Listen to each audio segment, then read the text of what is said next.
Hola, soy Jon el Salvaje. Bienvenidos a un nuevo capítulo de nuestro canal, donde desentrañamos los mitos y leyendas más oscuros de la antigüedad. Hoy, junto a Verónica, exploraremos la historia de Ares, el dios griego de la guerra.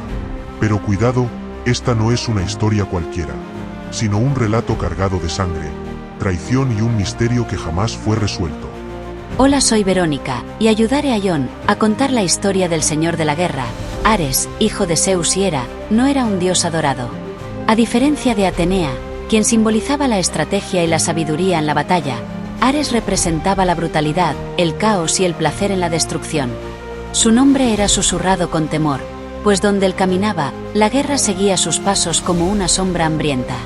Nuestro relato comienza en un lugar donde la historia y el mito se cruzan: el campo de batalla de Troya. Mientras los mortales luchaban, Ares caminaba entre ellos, invisible, alimentándose de cada grito, de cada espada que se hundía en la carne. Pero lo que pocos saben es que, en medio de esa guerra, una sombra comenzó a acecharlo. Esta sombra no era un enemigo mortal, sino un presagio. Una figura sin rostro que solo Ares podía ver. Le susurraba al oído, en un idioma antiguo, promesas de una guerra que no podría ganar. Una guerra no entre mortales, sino entre dioses. ¿Pero quién se atrevería a desafiar al dios de la guerra en su propio terreno? Ares buscó respuestas en el oráculo de Delfos, pero las profecías eran vagas, llenas de dobles sentidos. El eco de la guerra encontrará el silencio eterno, fue lo único que obtuvo. Los demás dioses comenzaron a percibir el cambio, el aire pesado de la desconfianza. Zeus observaba desde su trono, inmóvil, como si ya conociera el final del juego. Pronto, la sombra se hizo más audaz. En las batallas, las armas de Ares se volvían pesadas, sus enemigos parecían anticipar cada uno de sus movimientos. Atenea, su eterna rival, fue la primera en sospechar. Pero no fue a Ares a quien culpó, sino a alguien más, una figura oculta entre las profecías del oráculo, alguien que podría estar moviendo los hilos desde las sombras. El caos estalló. En el Olimpo, las acusaciones volaban como flechas. Hermes murmuraba que Hades estaba detrás de todo, buscando venganza. Apolo, enigmático, simplemente sonreía.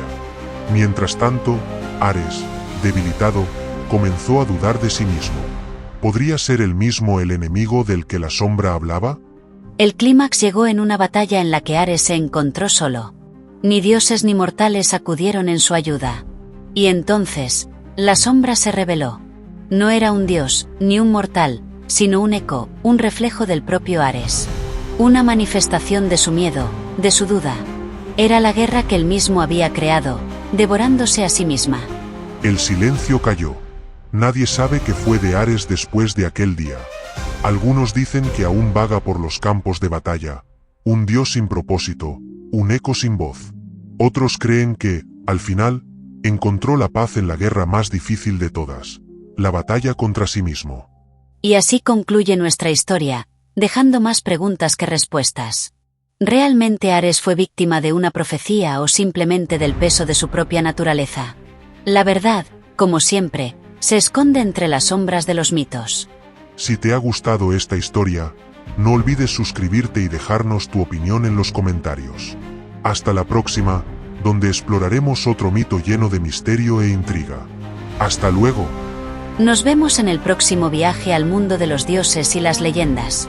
Recuerda, en cada historia hay un misterio, y nosotros estamos aquí para descubrirlo.